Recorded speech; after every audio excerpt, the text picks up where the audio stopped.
Beehive Sports Podcast is powered by Swing Juice. Visit swingjuice.com. Use promo code Beehive20 for 20% off your golf and MLBPA apparel. Tonight's show, the New Year's edition. Tonight's show features another dive into the NFL playoff picture, the AFC and NFC breakdown with only 2 regular season games remaining. We'll discuss tomorrow's college football playoff games and a few other intriguing bowl matchups. It's in This Week in Sports History. I'll throw 5 more fast facts at you. In the Things That Sting, we'll talk about the loss of the legendary John Madden. And another NFL player is involved in a fatal crash.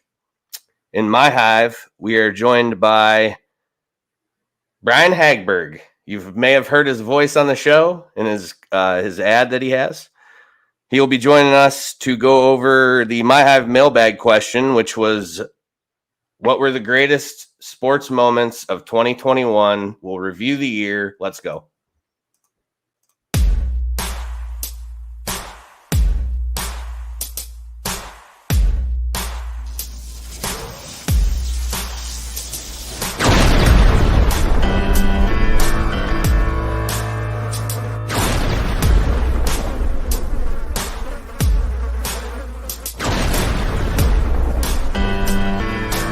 Welcome to the Beehive Sports Podcast. Here are your hosts, Joe and Sketty.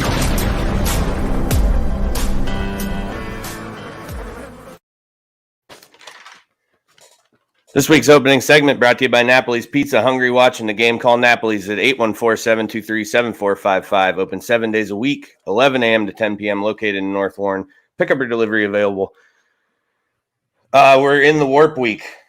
How's your Warp Week going? Oh, it's quite the Warp Week. I have no idea what day it was. I was telling my dad today it's like Wednesday. He says, no, it's Thursday. I'm on night shift right now, so I really have no fucking idea. So you're even worse. Yeah, I have no clue what day it is. There's football on every day. Yep. I've been enjoying that. Some off-the-wall bowl games. So one thing, first thing, disclaimer, Sketty is having some potential Wi-Fi issues. So if he gets booted off, we'll just try and get him back on as soon as we can. Hopefully that doesn't happen. I switched the hotspot on the phone. I think we're going to be okay. Oh, all right, cool. That's good maneuver. Good. Thank you. What is it? MacGyver? You MacGyvered that a little bit? Sort of. Another thing I just wanted to add, because I don't even think I've talked to you about this yet, but so not next week. Next week's show will be as normal. But the following 2 after that, so it'd be what? Today is 41. Next week, 42. Yep. Yeah, we'll preview the playoffs. The first episode where we're previewing the playoffs before the wild card weekend, I will be in a hotel in Easton, Pennsylvania. Because I'm gonna be down there for 2 weeks. So I'm gonna take my stuff down though, so I can set up down there, and we'll still be able to, get on here and do our thing. But fun fact I found out about Easton. Do you know who Easton, PA? It's like an hour away from Philadelphia. It's kind of by Allentown. Okay. Do you know who their like celebrity claim to fame from Easton, who it is? I do not. He goes by the Easton Assassin. Does that help you at all? Helps me none. Helps me none. Zero. Absolutely zero. 0% help. Okay.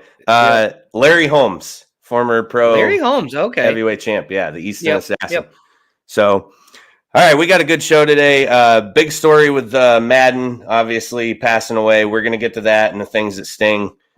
One COVID update, because these are weekly now, because the NFL has acknowledged the fact that they completely fucked everything up from the get-go with their protocols.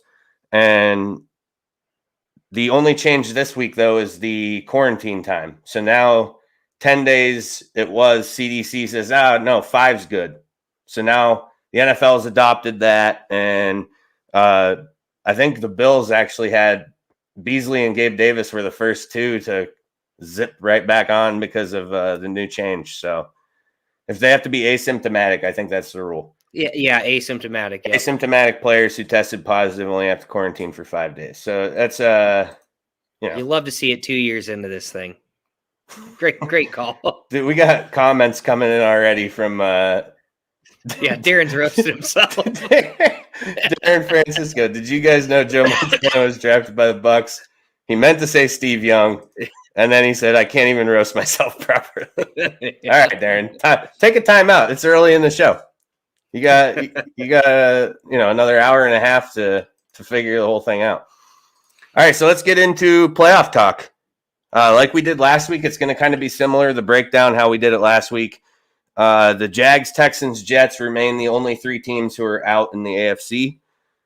Number one seed still being held by the Chiefs as they just completely mop the floor with Pittsburgh. Shocker. Yeah, right. Bengals and Broncos remaining on the schedule. So that's a huge game this week. Cincinnati and the Chiefs. Yeah. Well, the Bengals looked pretty tough last week. They did. And we're going to get to them in a minute because I got some fun stuff about John Harbaugh, I'm going to say. Okay. So the Chiefs sit at 11-4, 8 straight wins quietly. You know how a lot of people are crediting the Dolphins right now, rightfully so. And I understand why, because it went from a crazy losing streak to a crazy winning streak. But the Chiefs have won 8 straight, and nobody's really kind of mentioning. A little more impressed with the Dolphins streak, I think, because the Chiefs have kind of had some cupcakes in there, but definitely got it around the way they looked at the beginning of the year. I wouldn't have said any game was a cupcake for them. So a win and a Tennessee loss, and they will clinch the number one seed. That's what they need to happen. Thanks a lot, Kyle Shanahan. Fucking dick. Yeah, we're going to get to that too, actually, now, because the number 2 seed I can't wait. is the Tennessee Titans, who Jimmy G gifted them that game. Well, he broke his thumb, and then I didn't see. I don't want to hear his excuses. We golfed last Thursday night, so I was like watching on my phone. Thank God, because I probably would have broke my TV if I was watching on that. Yeah, I don't. They couldn't have had more than I feel like they might have had 5 rush attempts in the second half. It just was time to sling it. Well, turnover in the red zone, in the end zone. Well, that hurt. They were absolutely mopping them up. Missing what's the fullback's name? Kyle. Juszczyk, wide open. Yeah, missed him. That game should have been 21-0 going into the half. Yeah, that big momentum swing there. Yeah, so Tennessee win this week. They play the Dolphins, obviously, and Texans next week. So the 2 games left, Dolphins, Texans. A win clinches the South this week. A win. Maybe it's just a win. Yeah, just a win clinches. So 2 scenarios. Sorry, I get confused in my own notes sometimes. A win clinches the South, or if the Colts just lose, it doesn't matter what happens to Tennessee. If the Colts lose, Tennessee clinches the South. But there's also several scenarios. I didn't write down every scenario for everybody. I just wrote kind of the main couple because, several scenarios for the playoff clinch if fucking this team ties that team and then this, the whole list that goes on. We're not going to get into all that. We'd be here all goddamn night. So Bengals, move on to them, 3 seed, 9-6, beat the shit out of the Ravens. They have the Chiefs and the Browns remaining. This is what drove me insane about the outcome of the Bengals-Ravens game is that John Harbaugh had the sack to bitch about them throwing the ball with a huge lead in the fourth quarter. John Harbaugh is the same guy who ran a play when he could have taken a knee because against the Broncos because he wanted to keep their 100-yard rushing yards a game streak, whatever the fuck it was. He wanted to keep that alive. So he has I hate this guy more every week. Well, I think the defensive coordinator said something about Joe Burrow before the game. Martindale said we're not putting him in the Hall of Fame yet. Yeah, so there's little bulletin board. Yeah, bulletin board material. And to be honest, if you're going to say shit like that, I'd have hucked it. I wouldn't have ran the football the whole game. Hey, I just hucked it every play. 525. Yeah, I played him in the fantasy final, but yeah. So I just the more Harbaugh opens his mouth, the less I like that guy. I'm just really, he's just on my shit list big time. Between the asking players if they want to go for 2, knowing that they're going to say yes, but he can use that as a scapegoat if it doesn't work. Well, I discussed it with the guys and they wanted to go for it. Of course they want to go for it. They're not going to tell you no. We went over this last week. I'm not going to go on that whole rant again. But between that and now him, bitching about the Bengals throwing in the fourth quarter when he was running the ball in the fourth quarter when he could have just taken a knee with a lead against Denver. And Vic Fangio got pissy about that, which was whatever, good. Yep. But yeah, I just fuck the Ravens. I hate that team. Yep. I'm pretty sure. Win clinches the North for the Bengals. And yeah, they can't clinch with a loss, but several. Oh yeah, they had a million different tie scenarios. Yeah. So a win for them though clinches the North. Of course, it's a tall task. They got Kansas City coming to the jungle. So easy. This is the one couldn't wait to get to right here.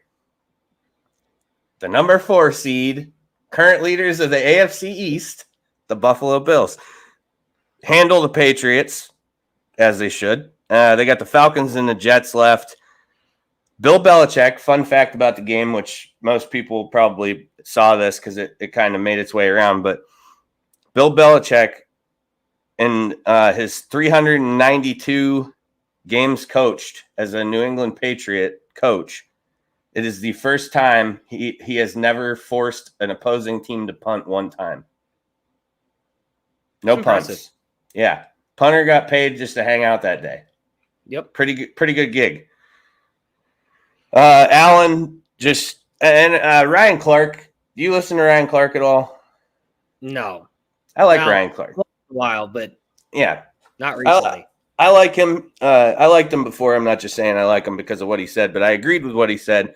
Is that since the start of the second half of the Bucs game, Josh Allen just looks like he's playing in a whole nother planet than fucking everybody else right now. He's playing really, really good football, making good throws, just, gutsy runs that he's doing, which always scare the shit out of me, but, they are what they are. You ain't going to stop the guy from trying to win. That's all there is to it. Diggs had a lot of emotion he was showing in the game. Obviously had the interaction with the fans, which you saw, right? Yep. Okay, so Pat McAfee, do you remember when that picture went viral of the dress and people were saying it's black and gold or it's black and blue or whatever they were saying? Yep. Okay, so Pat McAfee put up a poll because he said, did Diggs say, shut the fuck up, or did he say, suck my fucking dick? So I didn't hear that. I thought he said, shut the fuck up. Okay, so now listen. I have the video here, so we're going to listen to it, and you can decide. People in the comments, you decide. I'll play it a few times. We'll see what you think here.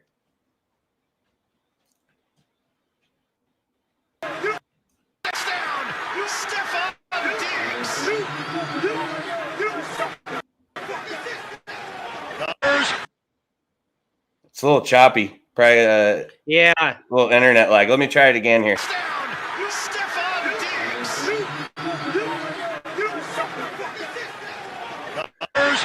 Okay, did you hear it that time? Yeah, he definitely said shut the fuck up. He did? All right, well, put the other thing in your brain and then listen to it. All right.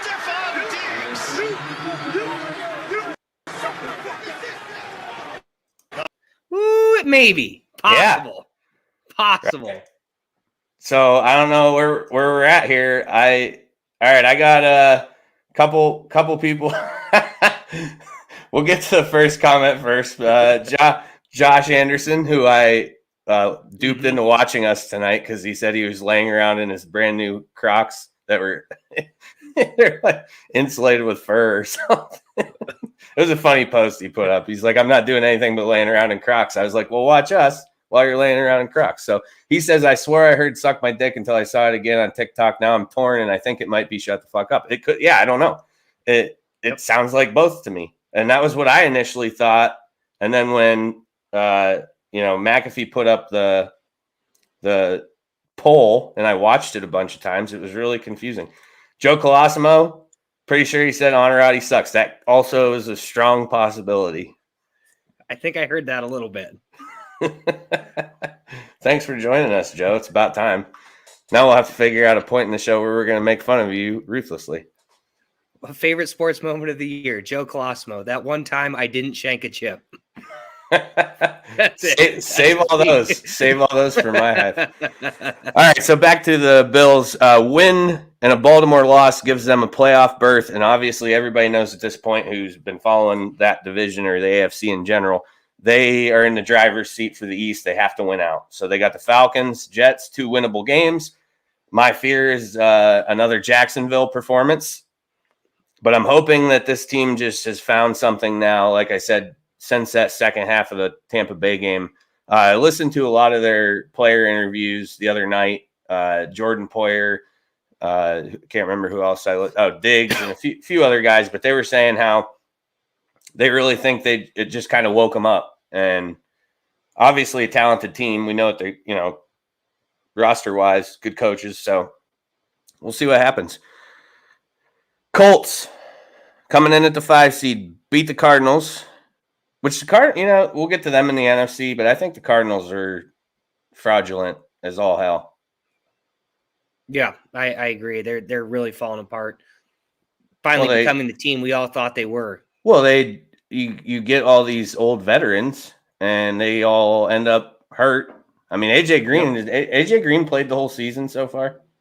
Because that'd be a pretty. I think he might have missed like a game. Yeah, we'll get to them in the NFC anyways. But so the Colts beat the Cardinals. They got the Raiders and the Jaguars left. A win this week against the Raiders clinches the playoff berth, but they need help with the Dolphins and Texans against the Titans for them to have a shot to actually win the South. In the head-to-head, the Titans beat the Colts both times, so that's something that is not helpful for them coming down the stretch. But who we got left here? The Pats, who fall out of first of the East, losing to the Bills, as we just discussed. They have the Jaguars and the Dolphins left. A win and a win and a Miami loss or a Vegas loss. So either of those two teams lose and Patriots beat the Jaguars, they will clinch a playoff berth this weekend. And they're coming in at 9-6 at the 6 seed. 7 seed, all the credit in the world to Flores and the Miami Dolphins, because did you see the stat on the 7-game win streak thing? Only team in NFL history to have a 7-game losing streak and a 7-game winning streak in the same season. Oh, yeah, I did. I did see that. It's crazy. I also saw during the game, I think it was, that Tua doesn't have a passing touchdown outside of like the 10-yard line or something ridiculous this year. I would believe that. It was I couldn't believe it when they put the stat up. I said that I got to be reading something wrong. He doesn't have the biggest missile. Maybe it was a 20, but they have no long passing touchdowns, which you'd think with Waddle, you would with the yards after catch, screen pass. Yeah. 8-7. It's just really incredible what they've been doing. Of course, they need to continue that win streak in order to move forward into the playoffs. But they got the Titans this week, which is going to be a tough game. Yep, and it'll be the toughest game they've had as far as that entire win streak goes. Because if you look at the win streak, though impressive at 7 in a row, it's not the most difficult. Yep. Kind of little Kansas City vibes going on. Yeah, not a lot of signature. No. So they have, again, like I said, the Titans and then the Patriots next week, which that matchup really, I'm looking forward to watching that because the Dolphins always play New England tough. Even when Brady was there, they would hand him like about 1 loss a year. And it's just a good matchup for them. And that's the Dolphins' first win of the season was against New England, in New England. And that was when they went on their 7-game losing streak, was right after that game.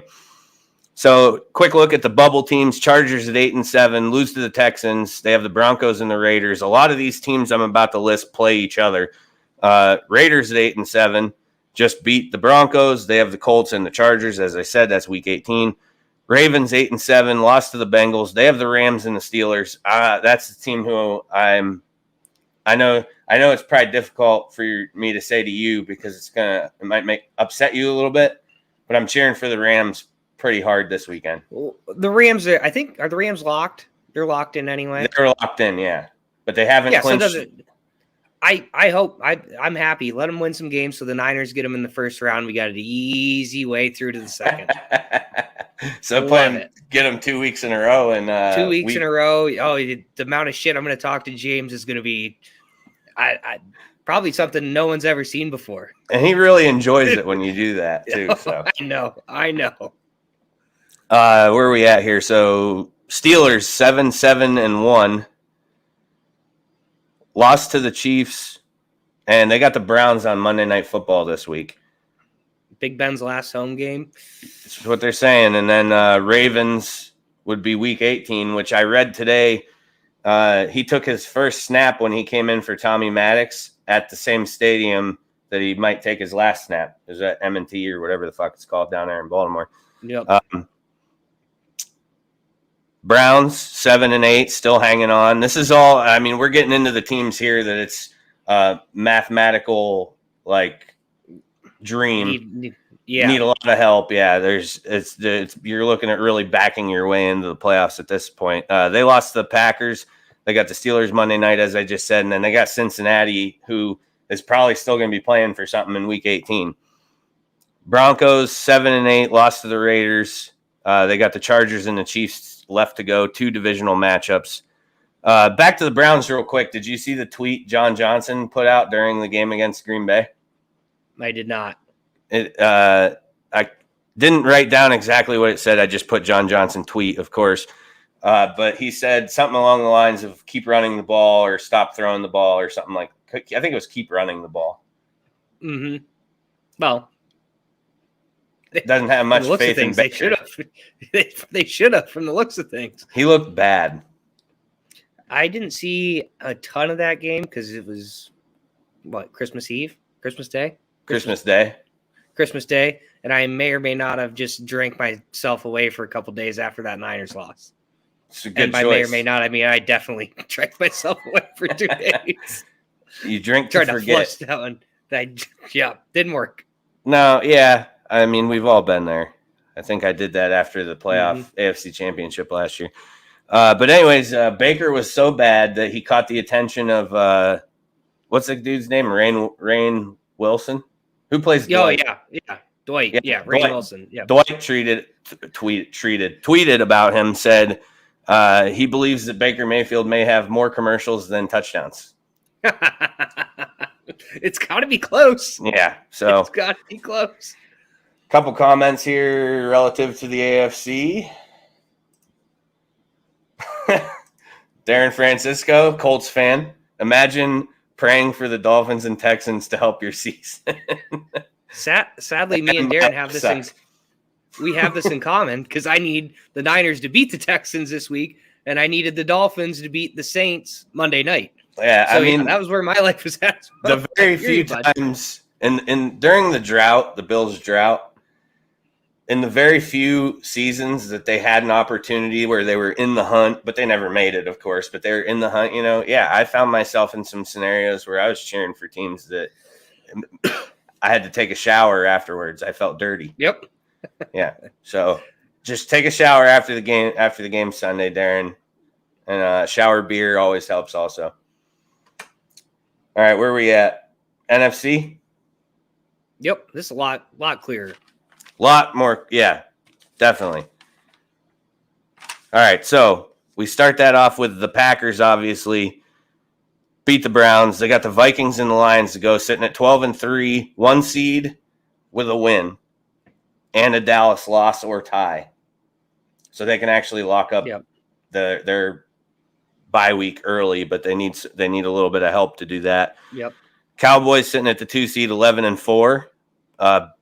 Beat the shit right out of Washington. I didn't even turn the game on. I did, and it was really just not fun to watch. I mean, it was 42-7 at halftime or some shit. I missed the first half. I was hanging out. Nordine's brother was home, Austin. I was hanging out with him, and saw the score of the game, and I said, well, I guess we're not turning that back. Yeah. We've seen enough. I think it's time that they select their name and announce it, because football team, they don't really look like much of one. It didn't look like one the other night, no. No. So maybe we expedite that fucking process a little bit. Yep.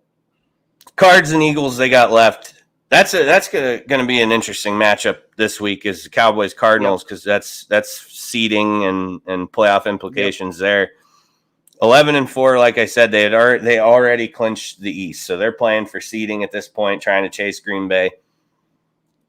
Number 3, we got the LA Rams. Yep. Your favorite squad to discuss. And they just kind of walked into it. Arizona's letting them have it.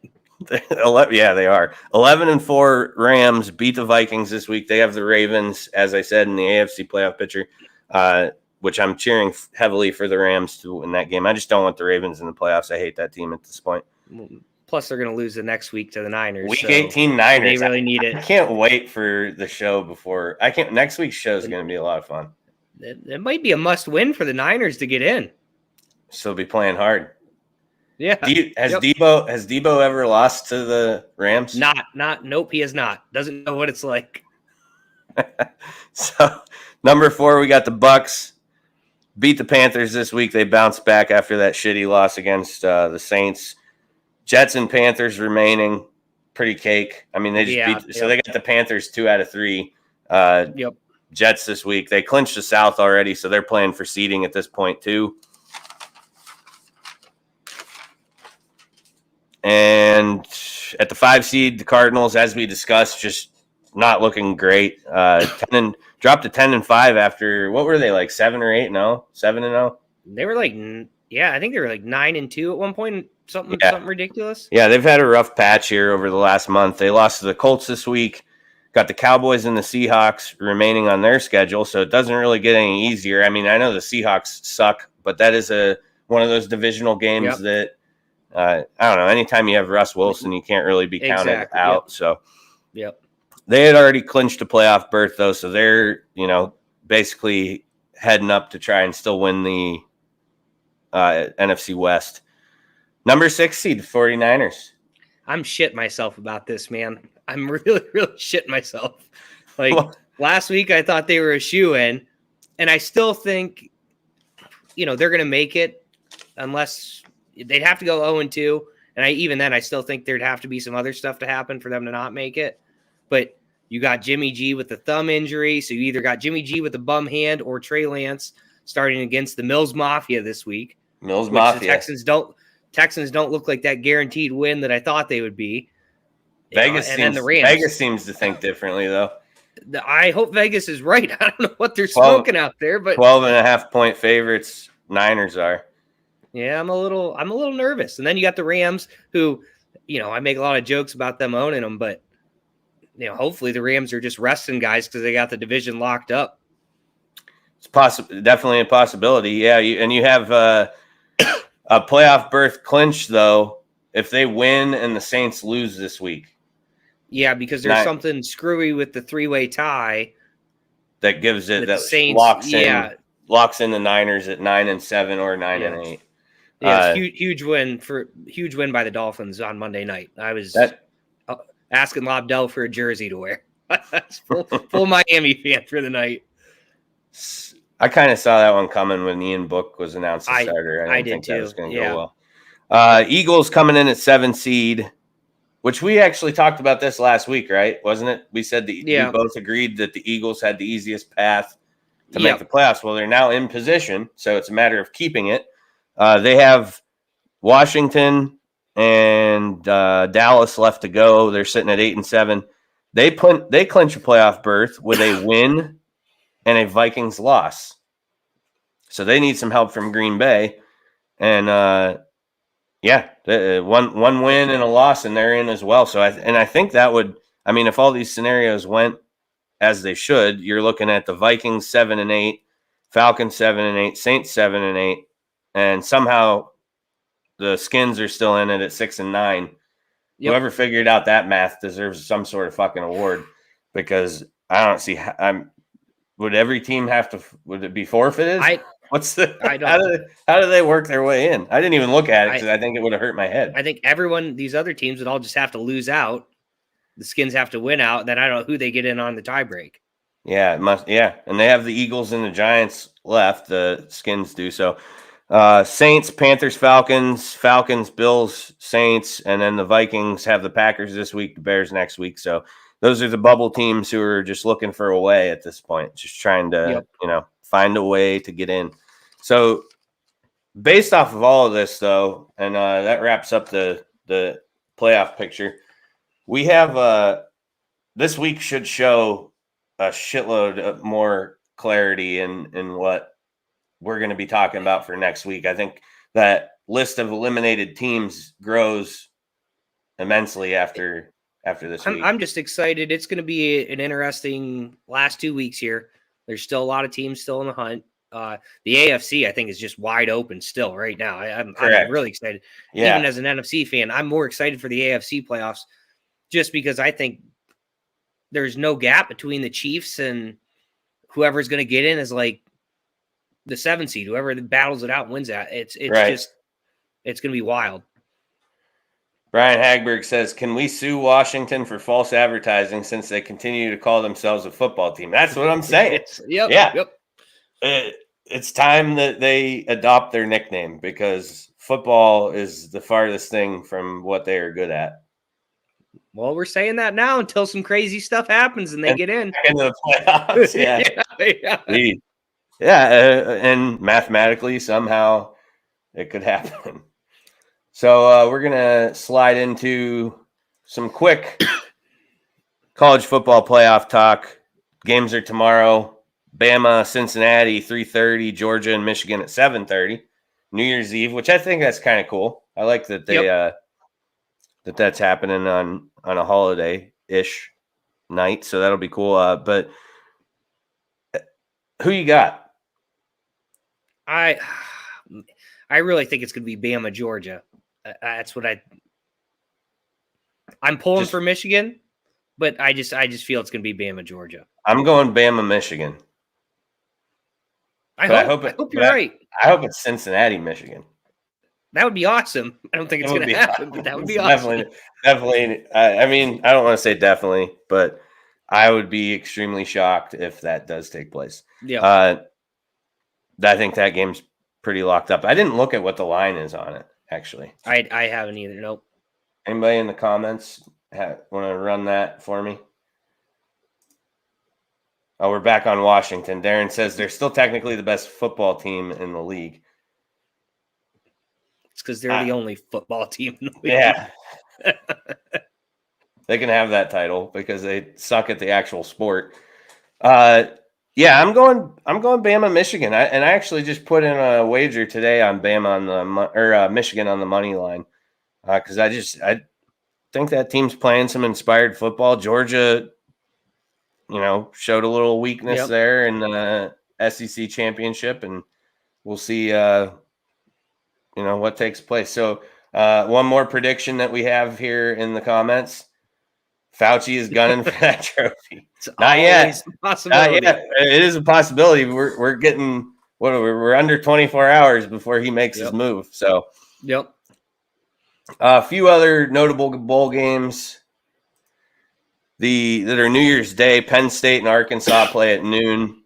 I'll be watching that one. SEC hasn't won a bowl, or no, they did win one today, right? South Carolina. I saw nothing from today. Yeah, I think South Carolina won today. That's like their first SEC's first bowl win. Oklahoma State and Notre Dame. Fun fact: after the Ian Book start the other night that I found out, and you know how I like to thrash Notre Dame. Yep. Hobby of mine. Notre Dame quarterbacks have lost their last 24 consecutive starts in the NFL. Do you know who the last Notre Dame quarterback to win a start was? The last Notre Dame quarterback to win a start, I would say it either has to be Jimmy Clausen or Brady Quinn. It was Brady Quinn. Brady Quinn? Okay. In 2012.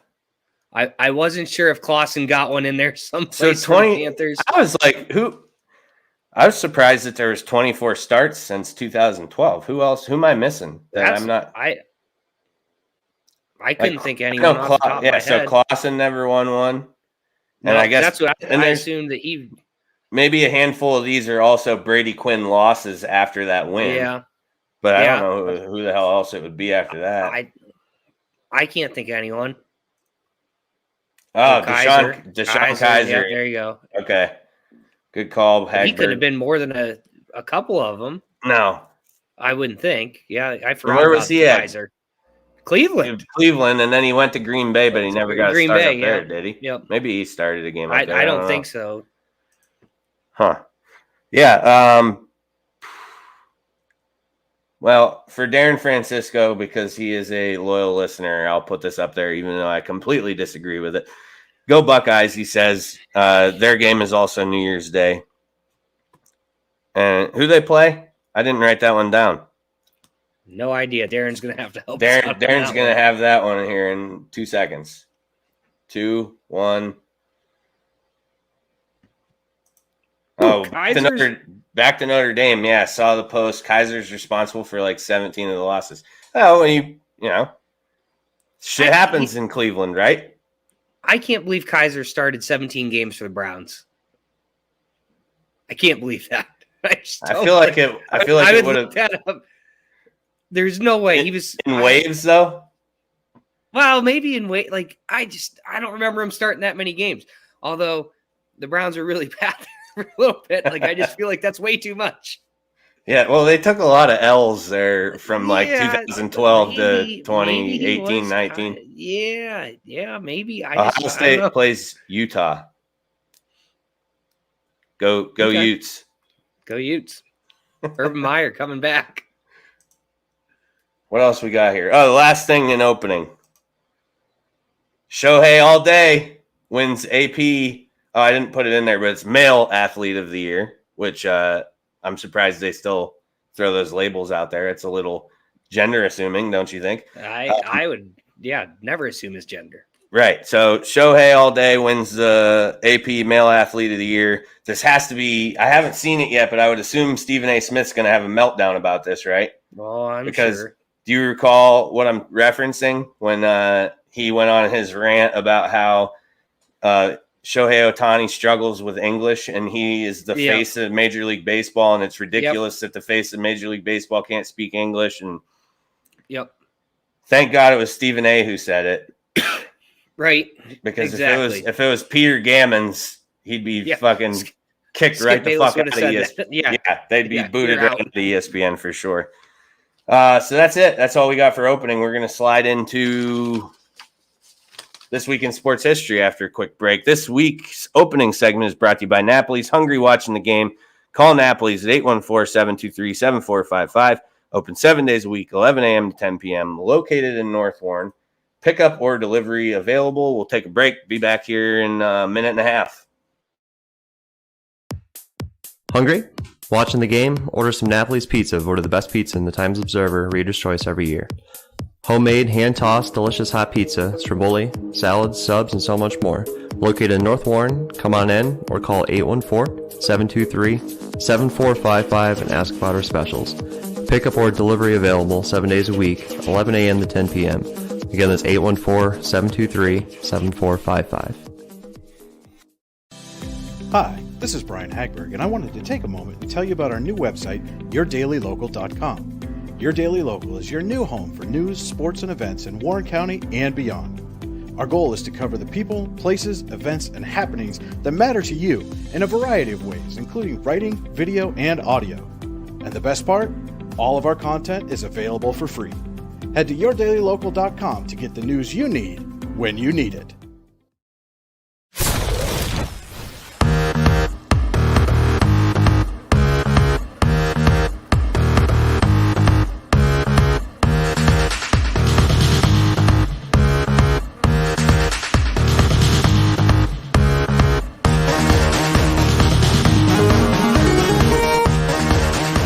Let's take a look back at this week in sports history.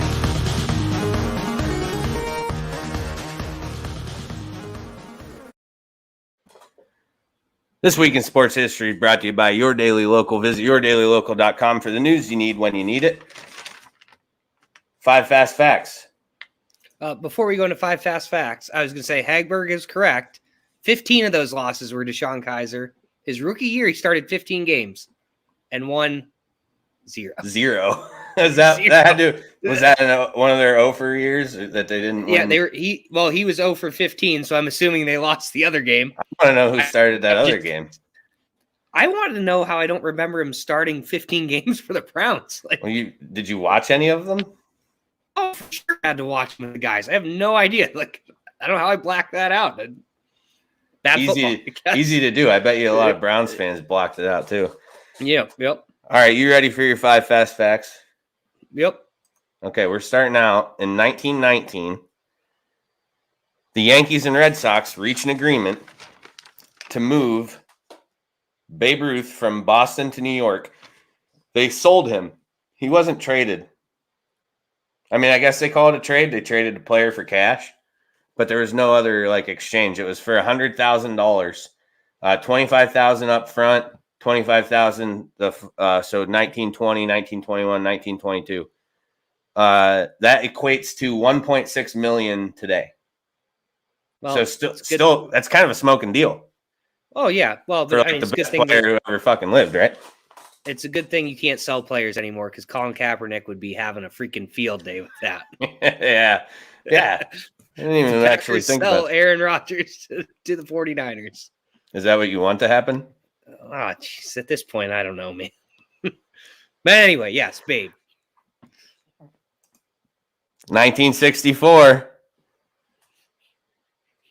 You see it. I don't even need to say it. You see it. Buffalo Bills, AFL champions. So when people say they never won anything. I say, was this their last one? No, actually. Because I actually put a bonus fact on this one. So the AFL championship played at War Memorial Stadium in Buffalo. The Bills beat the Chargers 20-7. Bonus fact, 1965 rematch in the AFL championship. They played in San Diego this time, and the Bills won 23-0. So back-to-back champs. Beautiful. It is beautiful. They're winners, see? 1967. The AFL championship, Oakland Raiders beat the Houston Oilers 40-7 for the club's first championship. They then went on, because this is 67, so 66 was Super Bowl I, 67, Super Bowl II. So the Raiders did go on they won the AFL championship and then lost to the Packers in Super Bowl II.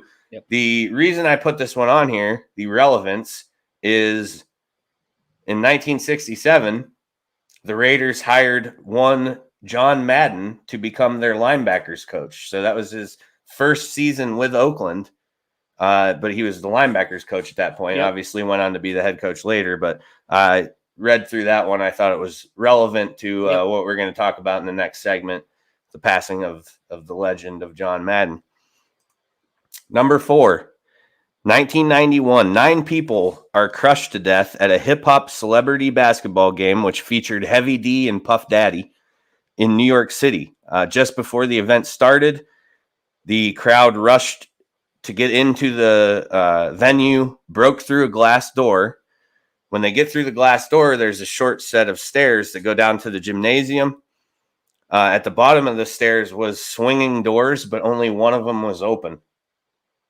So the other 3 were closed and locked, and people got mushed up against it. And 9 people died. 1991. I thought that one was interesting. I'd never heard of that one before. Same.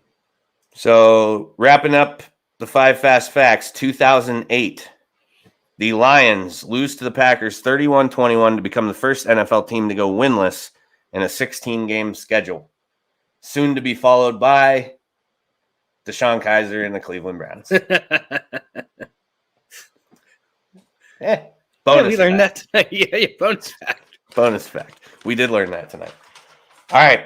That wraps up sports history. We're going to take another short break. We'll be back with the things that sting. This Week in Sports History is brought to you by Your Daily Local. Visit yourdailylocal.com for the news you need when you need it. Going to take a break. Like I said, we'll be back here in another minute and a half with the things that sting. Jones Pest Control, your hometown pest control company servicing residential and commercial properties in Warren and surrounding areas since 2015. Sean and his crew will work tirelessly to keep your home or business free of insects to rodents and everything in between. Contact Jones Pest Control at 814-230-9548 and set up an appointment today. And remember, ants, spiders, bees, or mice, don't think twice. Call Jones Pest Control, 814-230-9548.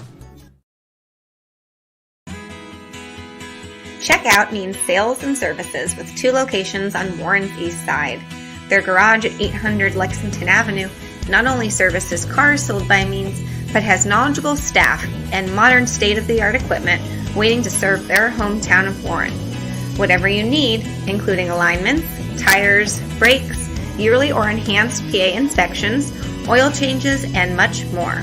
Make your appointment today at 814-723-7191, extension 2.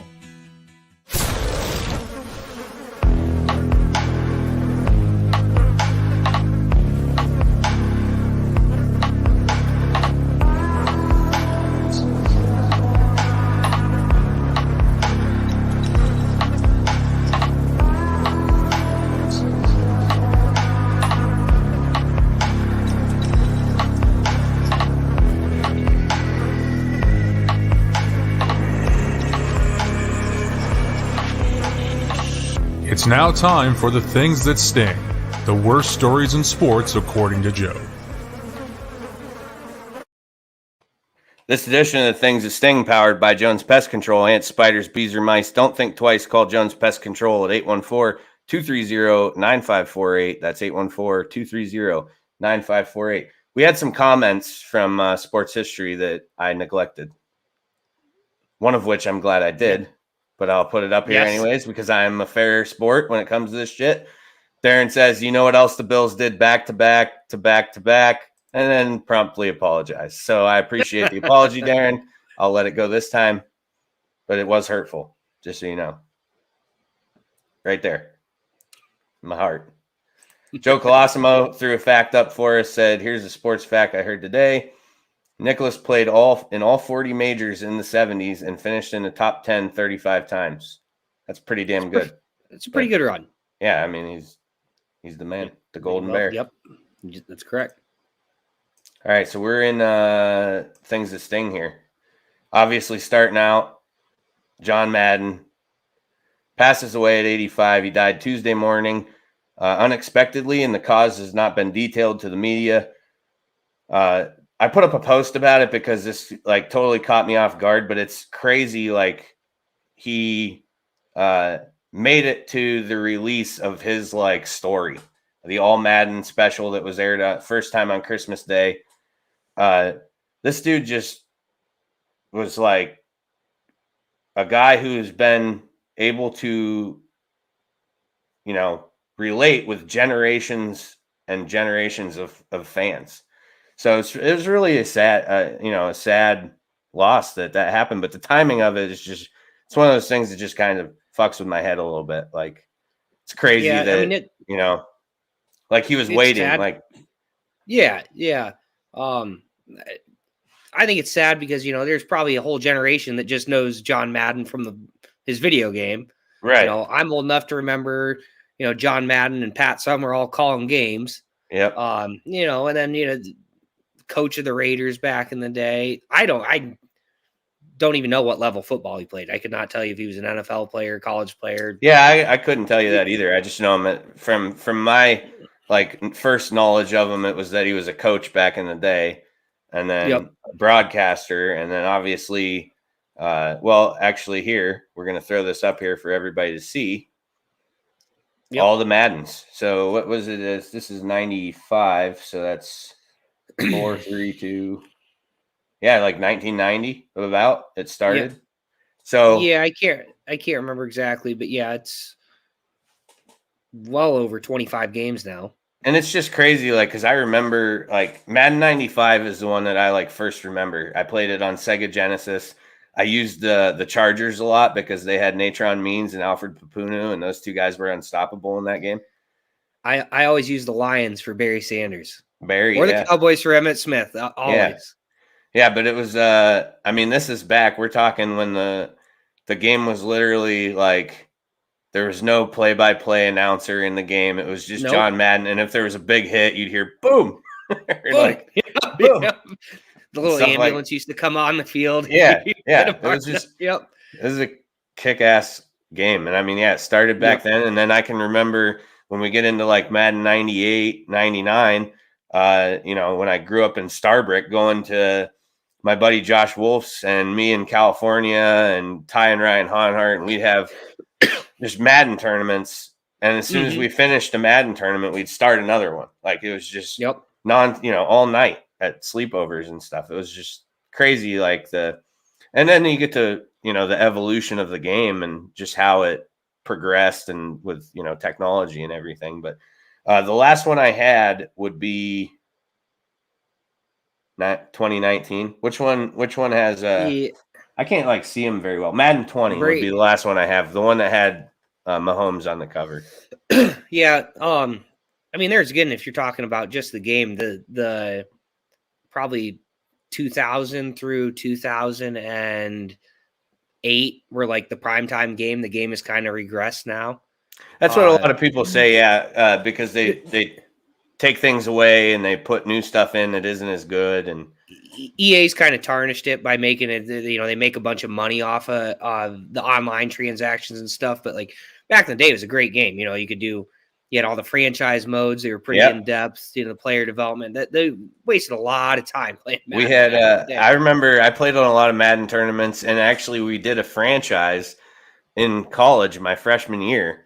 And I remember there was I think maybe 4 of us who were in it, and we each controlled a team, 2 AFC and 2 were in the NFC. So that way we were almost guaranteed to meet in at least the conference championships. And I remember, and this is somebody who listens occasionally. His name's Ian McWilliams. He was a buddy of mine from Edinburgh. And I would just roast him with the Bills using the one play, and it went to Bobby Shaw. I threw the ball to Bobby Shaw. And I just remember Ian just losing his mind. Like, who the fuck is Bobby Shaw? Why is he wide open all the time? Just getting so frustrated about it. So it was it's just a lot of memories with that game, throughout the years. So it's it's pretty cool that, he had such a big stake in that, and that it, the way it really taught. And I actually read, since he passed away, because obviously a lot of people are talking about a lot of different things now. And one article I read was about how Madden's goal was to get the common fan to understand the game more and understand, coverages and blocking and just different things like that, play calling. And that was, the purpose that he had in his brain when he launched this whole idea back in the 90s. So it's just crazy how far it's come. But we should also remember one of his greatest coaching accomplishments, basically giving the annexation of Puerto Rico to the little geek kid in Little Giants and then winning the big game with it. Do you not remember that? Which one? I'm sorry, I was reading a comment. Go ahead. The Little Giants. Oh, yeah. The movie. He gave the annexation of Puerto Rico to, I can't remember the little dweeb's name. Yeah. The annexation of Puerto Rico. Because he was on, he had the bus with Bruce Smith and Emmett and all those guys on it, right? Yep. Yeah. And he always rode in a bus. I think that is a fact about John Madden, too. He didn't like flying. Yep. So he always had the Madden bus that he rode around. And we got a couple comments to get to here. Bill Vargo, this is a long one, but I'll read it. Madden was raised in Daly City, California, and graduated from what is now California Polytechnic State University in San Luis. I'm not even going to try and say whatever that is, where he played football, both offense and defense. He was selected by the Eagles in 1958 in the NFL draft, but due to a knee injury, ended his chances at a playing career. So that's fascinating. I didn't know that. Thank you, Bill, for putting that a little bit out there. Darren says Schefter retweeted a guy saying they should rename the All-Pro team to the All-Madden team I respect the dude, but his name is literally the licensed game for the league. Yeah, that is true. And actually, I was talking to California on the phone yesterday because, the Madden cover is always a hot topic. And, of course, there was the Madden curse for a while, which is now, it seems, been passed on to the Manning broadcast. But the Madden curse, was a thing, and people got nervous about your player getting put on there because a lot of them got hurt. I would think that this year's Madden is going to be him on the cover, and I think it should be. Big push for that right now. Is there like some? Is there? Yeah, I've seen it floating around online, like the picture of him getting carried off the field, and should definitely be he should definitely be on the cover of it. Obviously, for a little bit of a tribute to him. So, pretty wild, sad story. But like I said, the timing of it is really what just messed with me the most. I just couldn't get over that it took place literally 2 days after the release of his big story broadcast that they put out, which I haven't yet to watch, and I want to, though. I really want to see that. Let me get to the next story here. A little bit of old case that we had been talking about, Isai Toot, Virginia Tech freshman football player who is indicted. They did put those charges out there, and an indictment was reached for him on what they're calling the Tinder murder, which, if any of you haven't listened to past episodes and aren't sure about this case, I'll just briefly sum it up. It is heading to a jury trial in May. He was charged with the murder of 40-year-old Jerry Smith. Jerry Smith was posing as a female on Tinder, and it turned into a meeting where oral sex took place, and then a second meeting where Jerry Smith, was outed as a male, and Isai Toot reacted in a poor decision and beat him to death. And I'm surprised this whole case isn't getting way more coverage than it is. But being that it was Jerry Smith was a prominent member of the gay community in Blacksburg, Virginia, apparently a well-known bartender. A lot of people were, aware of him and everything. So I'm really fascinated that that's not being plastered all over the news all the time. But so that case is going to a jury trial in May. So we'll, keep an eye on the verdict for that and talk about it when the time comes. This is the one I got a comment we're going to check real quick. Hunter, all week 17 games are having a moment of silence for him. That's good for Madden. I'm not surprised by that, just based off player reactions when you're listening to the players. Like I said, the reactions are very we grew up with him. A lot of those guys obviously still play Madden and everything. So, don't you and Hunter have a bet? Oh, we have a bet, but he changed his profile picture. Oh, okay. All right. So for those who missed last week's episode, Hunter bet me on the Patriots-Bills game. I would have had to have worn a jersey today. Instead, I have this very nice flatten the curve swing juice. I really like that. You like that shirt? I got that for Christmas. I really like that. Yeah. Love it. So, the bet was Bills jersey versus Patriots jersey. I just thought it would be easier. I said, why don't you just change your profile picture? And not only he went above and beyond a little bit. So I'm gonna give Hunter some credit here, because not only did he change his profile picture to something Buffalo Bills, he put a Bills banner on it, and he chose the photo of Diggs smoking J.C. Jackson for a touchdown and waving at him.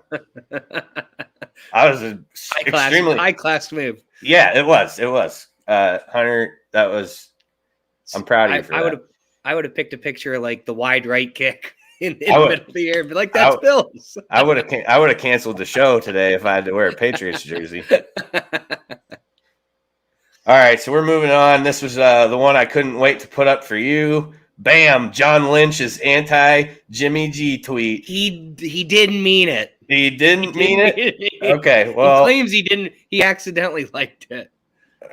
We'll let the fans decide. Apparently, so for those of you who didn't see this, the tweet was a leave Jimmy Garoppolo in Nashville after they were embarrassed by the Titans.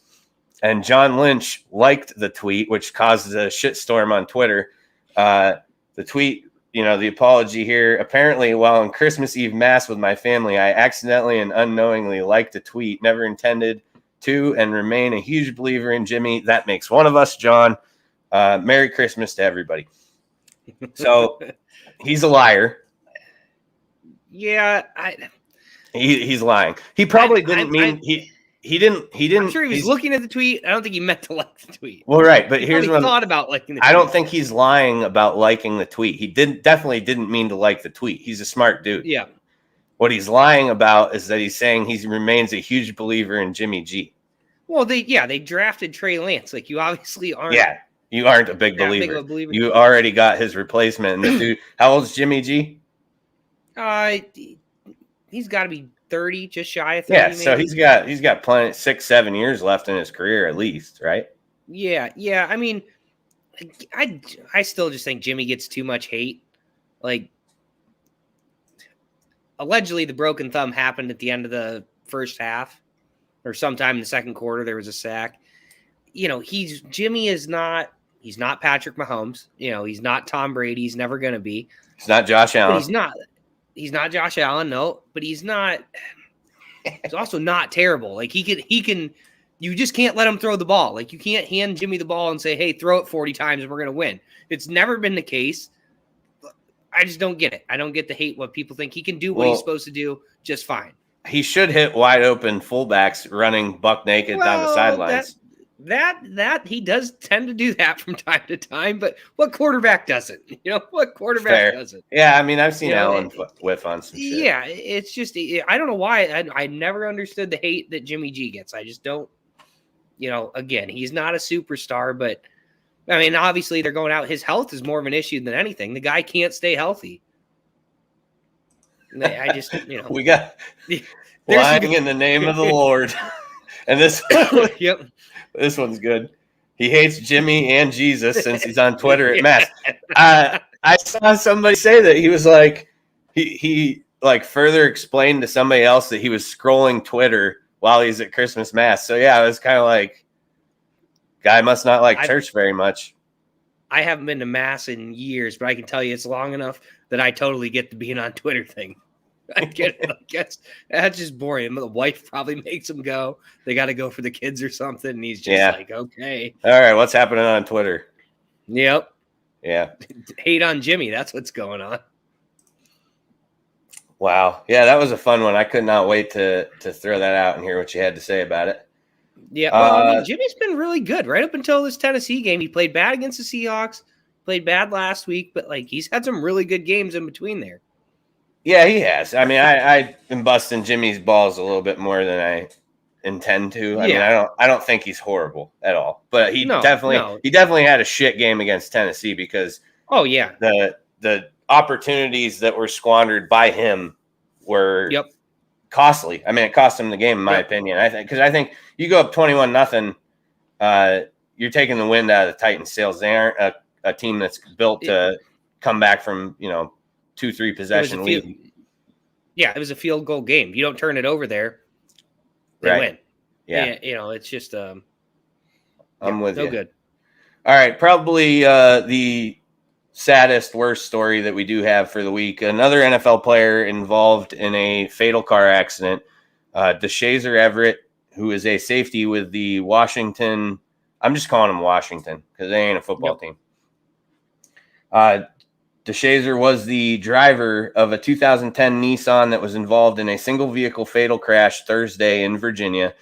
His passenger, 29-year-old Olivia Suzanne Peters, was pronounced dead at the hospital.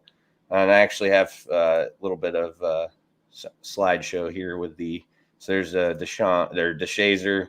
Olivia, like I said, 29-year-old, is unknown. Their relationship there's kind of some mixed answers on that. Some people didn't know if they were in a relationship. Other people did say this was his girlfriend. Everett was transported to Reston Hospital Center for severe but non-life-threatening injuries. He's since been released.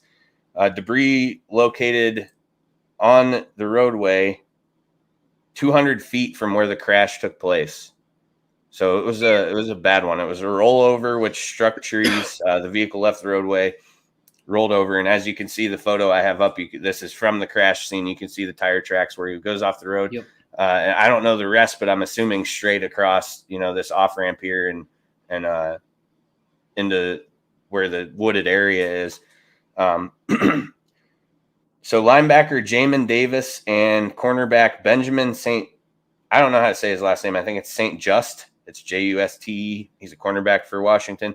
They were actually in a vehicle following Everett because they had all just left dinner, but alcohol has been ruled out. So alcohol was not a factor in this crash, but it is still under investigation. And actually the police who are investigating the incident are asking if there's any more people who saw what took place, if they could come forward and try and shed some more light. Jamin Davis, the two Washington players who witnessed it, did remain on scene and cooperate with law enforcement to the best of their abilities. And Davis actually was so shaken up, he was excused from practice the Friday, which I'm assuming would be their walkthrough or whatever they did.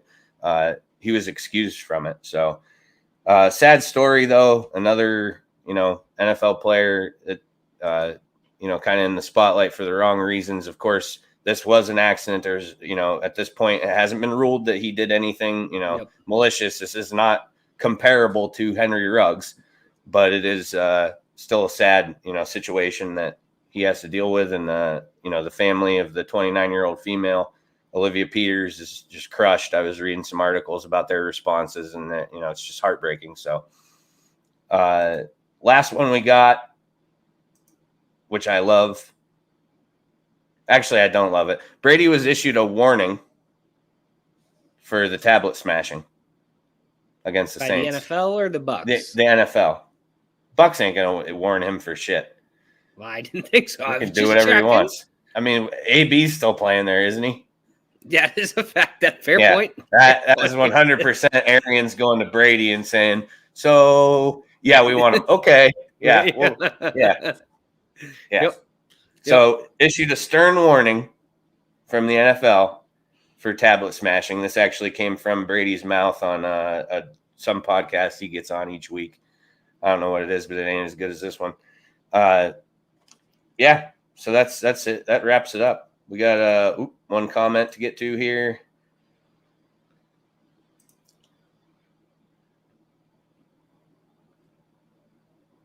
We're going back to John Lynch. Yeah. Him and I must follow different people. My Twitter feed is 90% porn, 9% Bills, and some random dude I went to high school with. Thanks for the Twitter breakdown, Josh. But yeah, apparently you and you might not want to open your Twitter in church either. That it sounds like. All right, Jimmy was fucking that porn star. Maybe it's her saying, "Hey, leave him in Nashville. Don't come back." He was hooking up with a porn star, wasn't he? Yep. He's like the best looking quarterback in the NFL. Girls really like Jimmy G. They do. That is 100% accurate.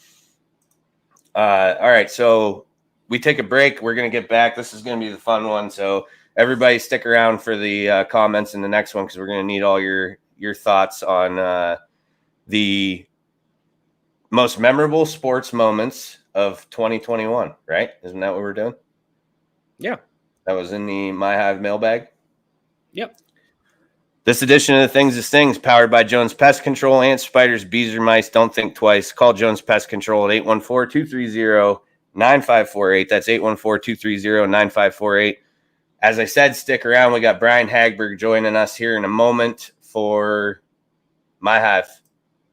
Blue Line Auto, located at 1606 Pennsylvania Avenue East in Warren, is locally owned and operated and is a family-run business specializing in vehicle sales and service. They offer state and safety inspections and general car repairs, including but not limited to brakes and rotors, tires, oil changes, batteries, starters, and alternators. They also offer vehicle undercoating prior to winter to help keep your vehicle protected. Currently, their hours are Monday through Wednesday, 8 a.m. to 4 p.m., and Thursday and Friday, 8 a.m. to 5 p.m. Call them today to schedule your next appointment at 814-230-9061. Your safety is their goal.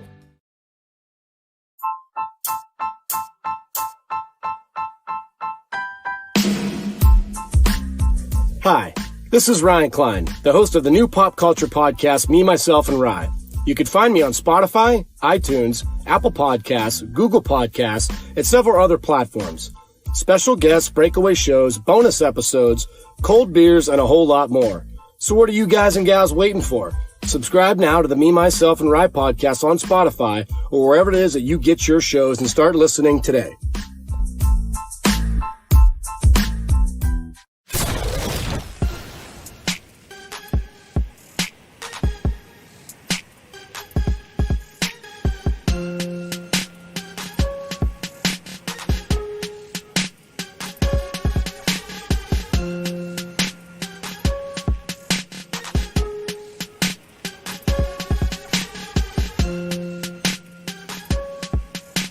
My Hive, Joe's very own world of sports.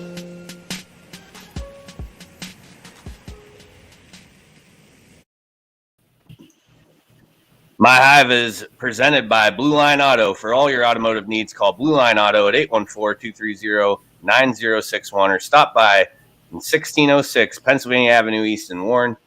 Blue Line Auto just jumping on board with the podcast. We appreciate those guys. You've heard his commercial. Now you see his face, the man behind Your Daily Local and D9 and 10 Sports, Brian Hagberg. Welcome to the show, Brian. Oh, thanks for having me, Joe. I appreciate you. Well, we've been talking about doing it for a while now. Well, since you got started, basically, I think. I haven't been putting you off, I swear. But I was just looking for the perfect opportunity to bring you on, and I thought a guy who writes about sports all year round definitely remembers the best moments in sports for the year, right? Sure, I'll take credit for that. I think you're giving my memory a lot more credit than it deserves at this point, but sure, we'll go with that. Well, I figure you at least have the stuff archived somewhere, don't you? Well, yeah, that's why I got my phone ready so we can get going. All right, so Brian, we're going to start off with you, and then, let's start off with the responses from the social media, and then what we're going to do is we're going to shift to Brian because I want to hear something about some local. Let's talk about some local best moments in sports, around Warren County and the surrounding areas. And then we'll get into our own, what we think, for best moments in sports. I have a couple jotted down, or at least one, I think. But let's get into that. Actually, here's what I'm going to start off with before we get to those responses. My mom and dad don't do social media, but they watch the show. So I try and include them, I want them to be able to have, when a question's posed, they have their opportunity to say their piece. So my mom says the most memorable sports moment of 2021 was the Braves winning the World Series. And she added that she was just happy that they beat the Brewers and the Dodgers, which I can agree with because I hate the Dodgers. So good call on that one. Dad says Rogers breaking Favre's touchdown record. He thinks that was his most memorable. So Rogers, 443 touchdown passes, pretty impressive. I think we'd all agree with that, right? So now we get to the online. Bill Nabinski says, I've got to go with NCAA tournament, the upsets, Gonzaga's buzzer beater. This was a popular one. Do you guys recall this game? Yeah, I actually went back and looked at that shot from Suggs at the end just to get a refresher, and just that whole sequence was wow. And it was insane. I mean, he jumps up on the that was against UCLA, right? Right. Yeah. So they advanced to go play Baylor, which didn't really go well. Bill notes that they lay an egg against Baylor, winning their first championship. Good stuff. Yeah, it was honorable mention to the Braves here. So. And you'll see, I believe it's the next one. I have three more up that are all talking about, the same thing, except for Hunter added in some Olympic stuff, which calls it Simone's pity party. I'm Team Simone, so I'm not gonna fall into that trap, Hunter. She had listen. What do they call it? The spinnies or whatever they were calling it. I have no idea. Simone Biles. I think it was the Spins. Yeah, something like that. The Twisties.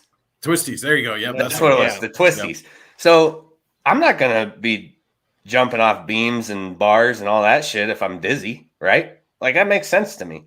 I don't know. I'm also not a gymnast.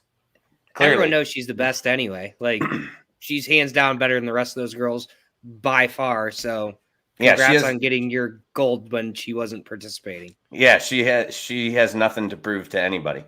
Yeah. Shohei all day. Yep. Tori says top moment watching Shohei Ohtani just have a phenomenal season, doing things we haven't seen in baseball since Babe Ruth. Anything you guys want to add about Shohei?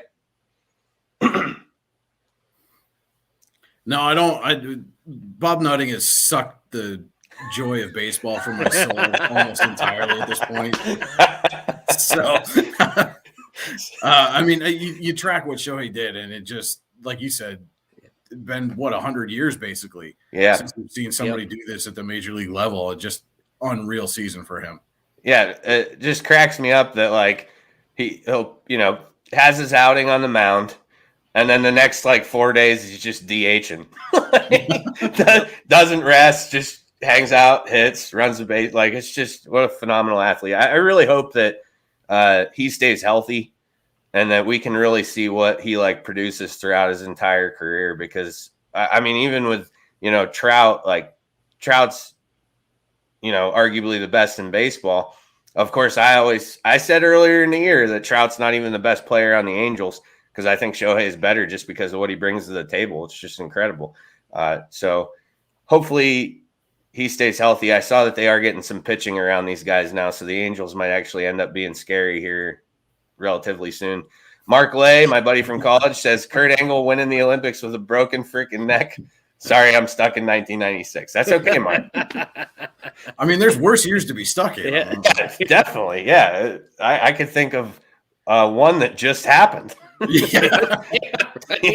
96 is cool. Grunge music's coming out. The Bills weren't terrible. I could go back to 96. Jeff Bees, relative of mine, lives down in the Pittsburgh area, says worthy of consideration for sportsmanship shown between the elation of both competitors, Olympic high jumpers.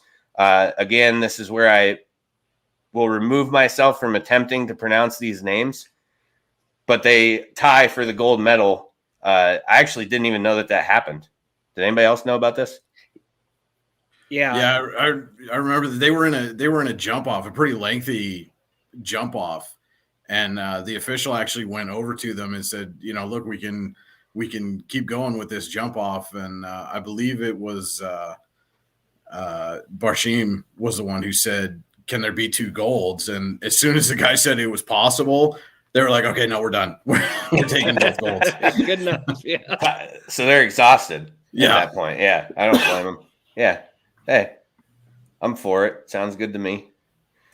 All right. What else we got here? Tim Zaffino, John Daly winning any golf tournament. It's amazing that he is still alive with his amazing diet and fitness routine. John Daly, one of my favorite quotes of all time. The reason he never got hurt, you can't pull fat. Yeah. Yep. Yeah. So I'm actually I'm with that one too, but I love John Daly, and I just love that he's just such a sloppy mess and just looks so awkward out there compared to, these guys who are in good shape, but he's right there playing with them. And here's a local one. Mark Patillo says Nick Jambrone winning the club championship. That's not correct. Yeah, he didn't win. He won the club champion. He didn't win. Janak did win. Janak won both of them. Yep, Janak. That is incorrect. I can't believe I didn't think of that. Nick won the steeplechase in 2020. I don't remember who the club champion was that year, but Janak won both of those, and Craig won at Blueberry.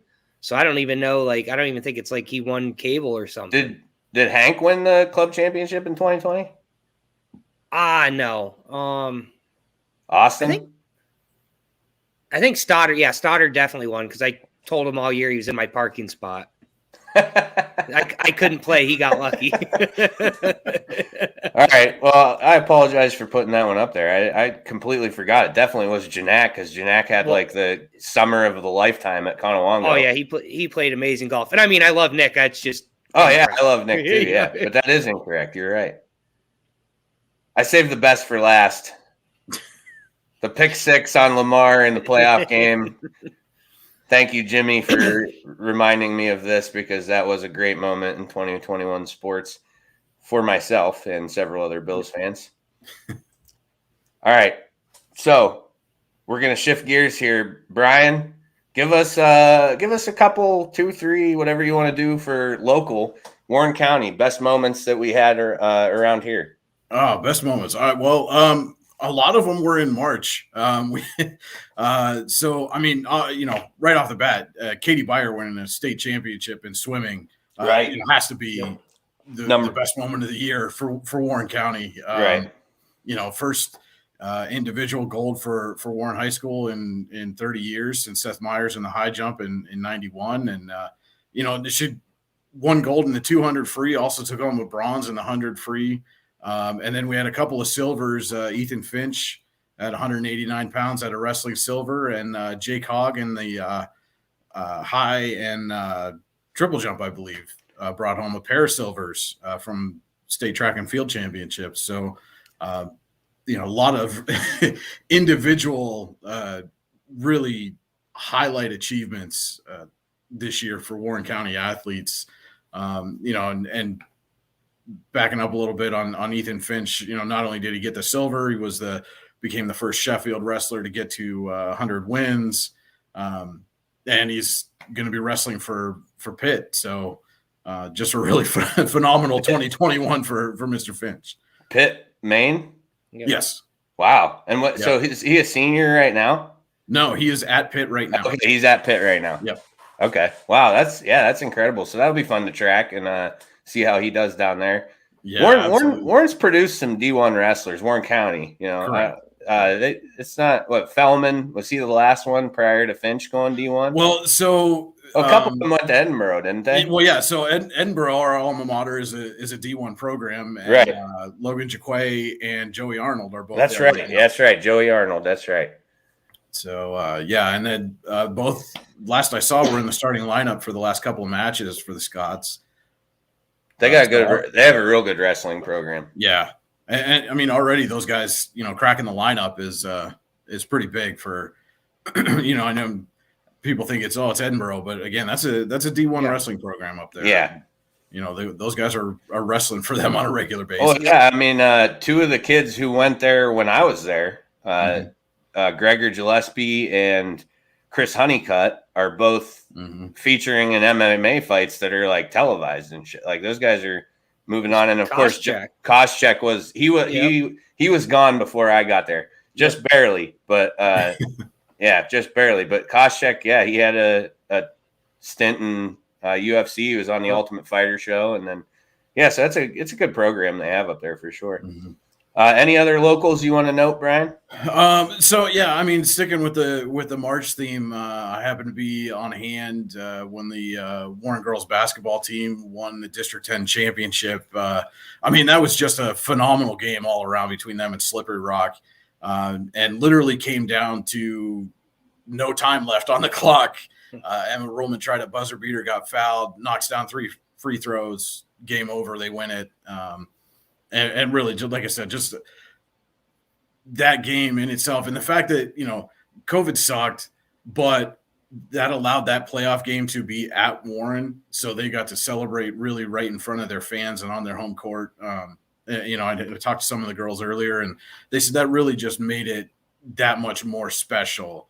That they got to win a championship like that on their home floor. Right. Yeah, I remember the night that game happened, because I just remember Facebook kind of blowing up, and they were like, best high school girls basketball game I've ever watched in my life. Like, it was pretty big dogfight. And Emma Ruhlman drains the untimed free throws, right? Right. And, wins the game.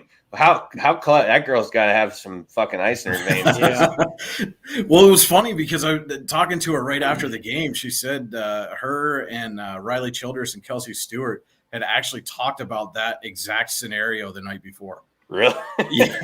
What if we had to hit free throws with no time left to win it? I played hoops at the Y last night, and it took us 8 rounds of free throws just to divide up the teams. So, we were all standing there like considering moving up to the green line that they use for volleyball because it was getting that bad. But that's incredible. Like how clutch she was in that moment. Like, and you think about it too. Slippery Rock had played the best defense against Warren all season. They limited Ruhlman and Riley Childress, who came in averaging 14 and 15 points a game. Combined, they scored 7 points in the game. The final 3 of them coming on those 3 free throws. But yet, that just showed the depth that the Lady Dragons had last year. Kelsey Stewart really stepped up. Tegan Paris, Gracie Ruhlman stepped up in a big way. And it was truly, when you talk about team championships, that was absolutely a team win. Well, so I just read this, and this is off topic of greatest moments a little bit, but it's still happening in 2021. Are they playing in Florida right now? Yes. Okay, yeah. And they're playing, and the team that they just lost by 4-2 is like 3rd in the state or something like that. Fourth, yeah. That's incredible.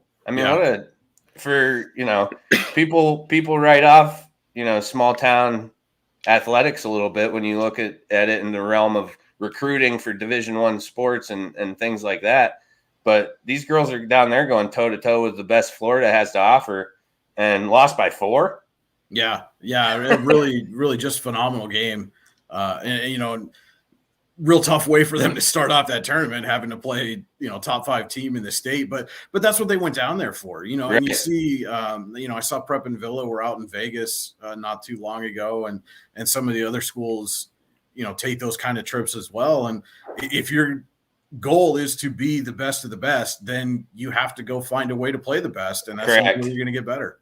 Yeah, I totally agree.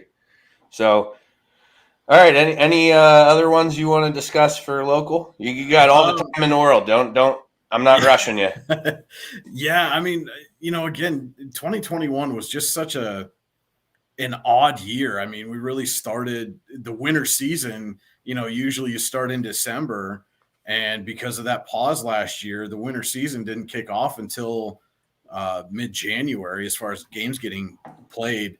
I think just the fact that so many teams got in, basketball can play a 22-game regular season schedule. The fact that so many teams across both District 9 and 10 that we cover at D9 and 10 Sports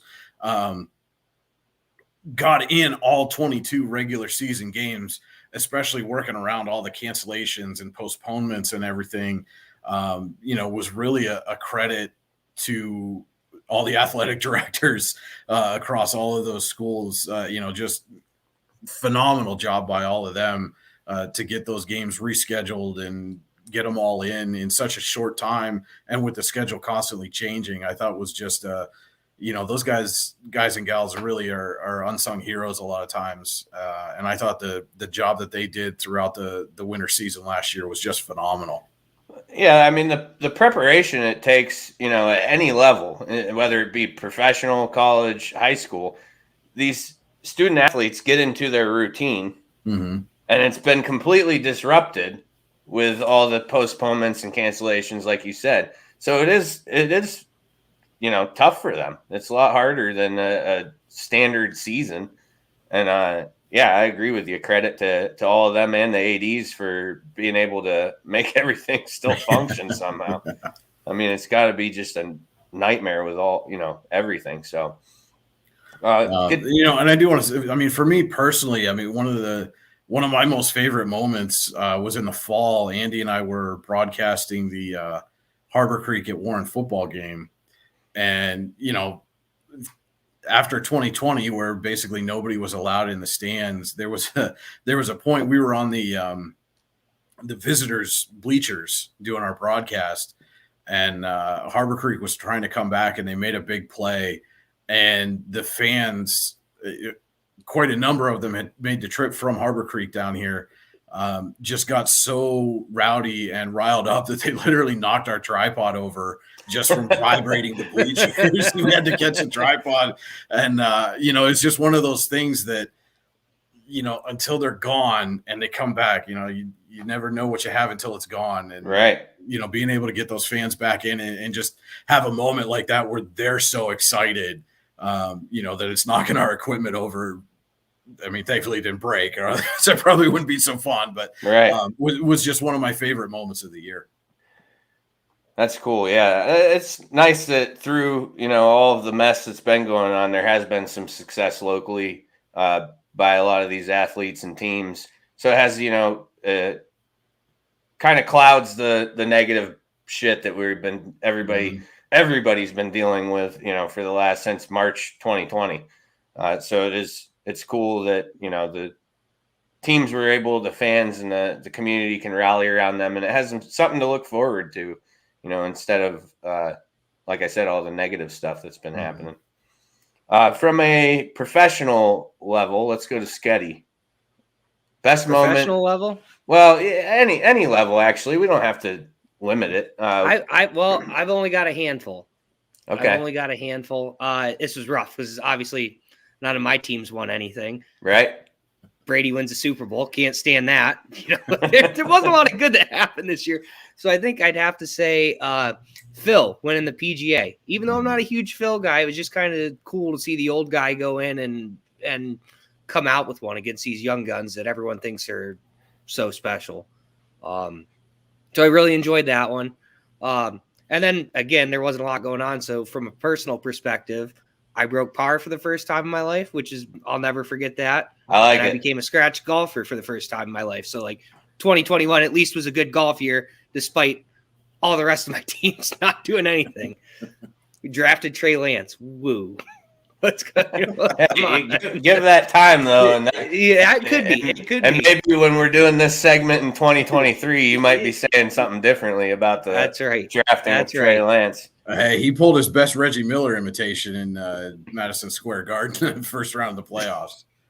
Who's that? Trey Young. Trey Lance. You're Trey Young. Sorry. Yeah. Yeah, I got my Treys mixed up, man. I'm sorry. although the Trey Young moment was good too. Yeah. I mean, if it makes you feel any better, Mark mixed up Janak and GM Brown. So yeah.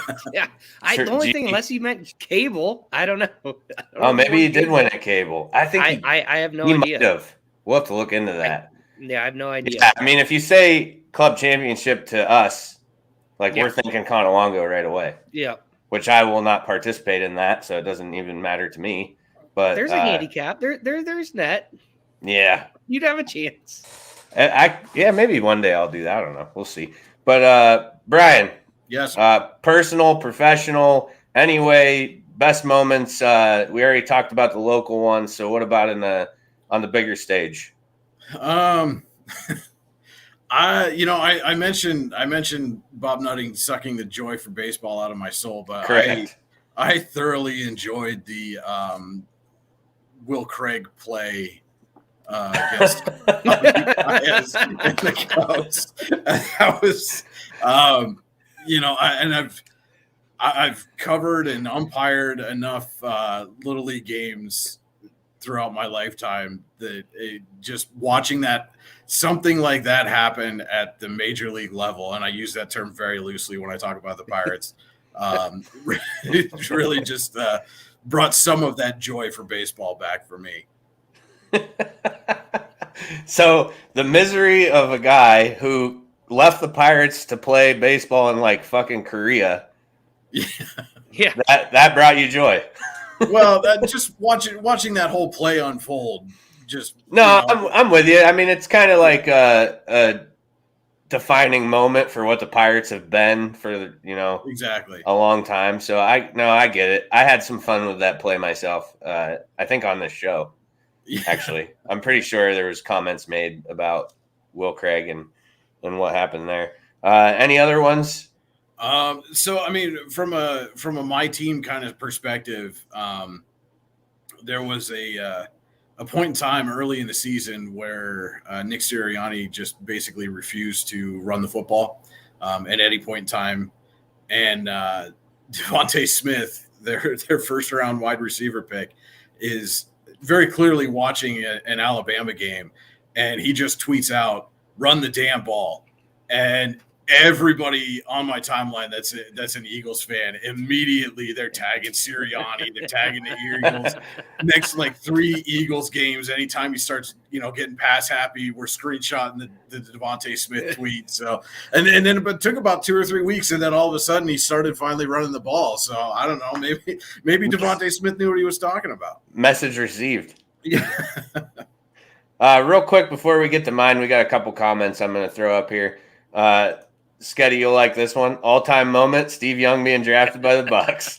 Brian, I don't know if you are aware of the inside joke here, but last week's episode at the Your Daily Local Sports History segment, we posed a question for a $25 Peppermill gift card. So it was a trivia question, and we said that the question is the only clue we gave is the question is relevant to the show.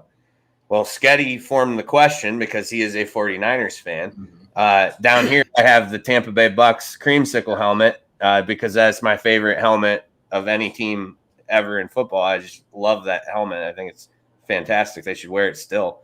But the question was, after his stint in the USFL, which team drafted Steve Young?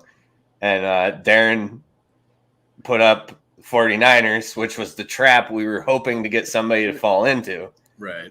And Darren fell into it. So now he's coming back with all-time moment Steve Young. He's correcting himself. He's having a rough couple weeks. He's a Colts fan. Yeah. And just, it's just things that are happening. I'm going to throw this one up here too. Bill Vargo's best moments in sports 2021 for local Warren. Photographing Joe Bees catching a touchdown pass over the shoulder in the WFFL championship game, noting that Diggs copied my moves. All factual stuff right there. I can't deny that he might have reached out to me a few times for some pointers. It makes sense. I am a four-time, I think, WFFL champ. You're losing count, Brady. My favorite one's the next one. Scott Arthur, USA dominating the Ryder Cup. Yeah, that was a good moment. That's actually one that I hadn't wrote down either. That was a big win for the United States. And by the looks of things, it could be a trend that happens for some years to come with the lineup that the USA currently has. You guys agree with that, or? It's always kind of tough. Well, you never know. Golf's such a streaky game. Right. The USA does have a lot of good young talent, but you just never know. It's not like the European guys are bums. I'm pointing it out from a perspective of how Europe dominated for how many was it in a row that they had peeled off, or so many out of so many. They've been pretty dominant in that tournament. Yeah, they kind of owned it there for a little bit. But so maybe it's USA's turn for a while. All right, so I actually only did write down one, but this was a big moment for me in pro sports and my world of pro sports. The Bills getting 2 playoff wins, which they hadn't had a playoff win since 1995 when I was 11 years old. So, that's a long time ago. I'm 37. Yep. So those that was definitely the big moment for me. I'm glad that I didn't go to either of the games, but I'm glad that they opened it up, for fans. I think they did like a 25% or 50% capacity. I think it was 25. I can't remember, but yeah, it was, I think that the playoff wins should come more frequently now with Allen at the helm and just something to look forward to, I could add the Astros losing the World Series, but that really wasn't a great moment for me. But they're there. They're competing. I'm happy about that too. It was a great moment for a lot of baseball fans, though. Yeah, it was. I know. Yep. I trust me. I heard about it. I heard about it. And you know what doesn't make sense is half the people who want to razz me about it, which I take it well. I understand, you know, what took place and all of that, but the common phrase that I was receiving in text messages or wherever was, well, maybe they could have won if they were banging on trash cans. I'm like, they still won the American League. they still made it there. I mean, and now what? Three times in 5 years or whatever it is, they've been there. So as long as they stay competitive, I'll be happy. But it's been a strange run the last few years in sports for me because I'm not used to postseason play with my teams having anything to do with any of it. So it's, you know, I'm starting to become a little bit of a seasoned vet. You know, I don't get as maybe cocky as I would have in prior, you know, if they were now I'm just like, yeah, you know, act like you've been there before. Now I can say I've watched a couple playoff wins that I remember because the 11-year-old Joe Bees doesn't really remember much. The only one I really like Super Bowl that I truly remember is the 30-13 game because Buffalo was up 13-6 at halftime. Mm-hmm. I remember I was like, all right, you know, things are looking up. And then they weren't looking up. They were not looking up. And they stopped looking up. Yeah, it just went backwards. So, Brian, well. If it makes you feel any better, Joe, you said that last playoff when you were 11. About a week after I turned 11 was the Game 7 of the 92 NLCS. Was that the Sid Bream game? Yeah. So, yeah, if it makes you feel any better, that was my 11-year-old playoff memory. I certainly recall that because I remember like kind of avoiding my dad for a little while. Yeah. Because he was just so mad at Sid Bream and the game, the NLCS and everything. So I was just kind of like, well, I'm going to go play in my room. stay away from whatever's happening down here. Now I understand. Now I'm him. Yeah. I'm the one who's angry, and the Bills go to Jacksonville and lose 9-6 when they're 17-point favorites. I understand. I see the frustration now. And now Devin stays away from me. Yeah. So Brian, while we have you, before we wrap it up, why don't you tell everybody, because they obviously hear the commercial every week, tell us about Your Daily Local a little bit, and then if you would like, also D9and10sports.com. So Your Daily Local is really just a hyper-local, digital-only news website covering primarily Warren County. We will get into some of the neighboring counties, Erie, McKean, Elk, Venango, Forest, but primarily hyper-local to Warren County. We do news, sports, personality features, whatever's just happening here. And we've actually got a survey out now on the site. You can find the link on our Facebook page, Your Daily Local. Just asking our readers what kind of things they're interested in and giving them a chance to kind of shape, how we approach our reporting into 2022 and beyond. We want it to be things that people, want to read, but also are important to them.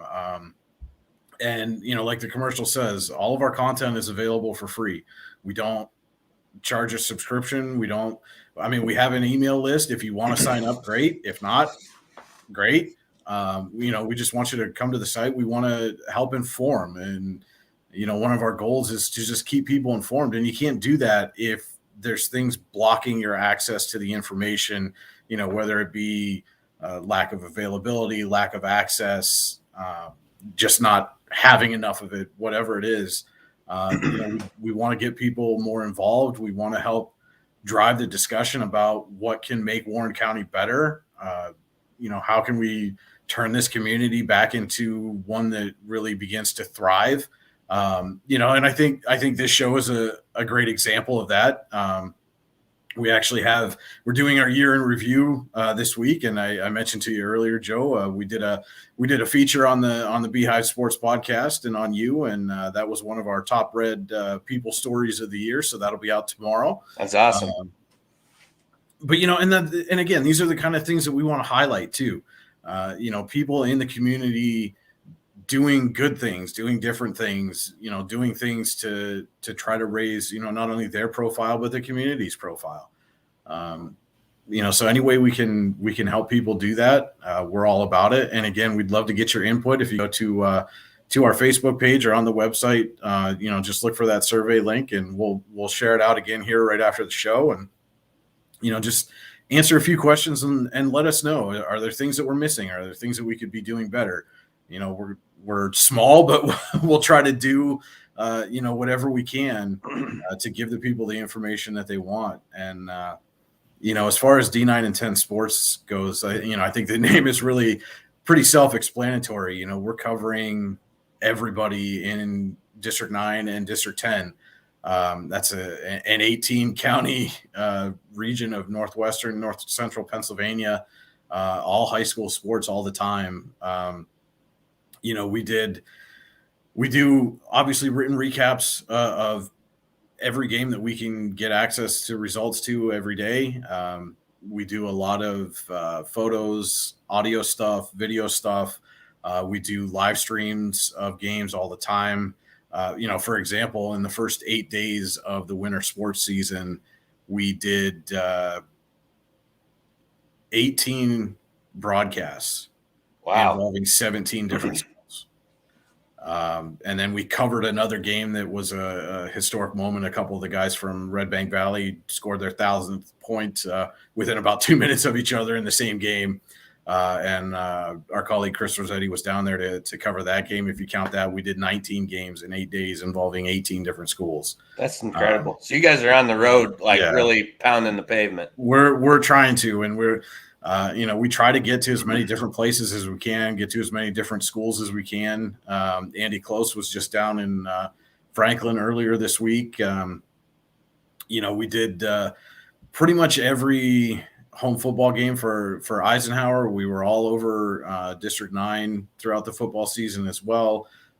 Followed Red Bank Valley all the way to Hershey, and did broadcasts wherever we could. Chris was tagging along with Clarion Volleyball on their way to a state championship.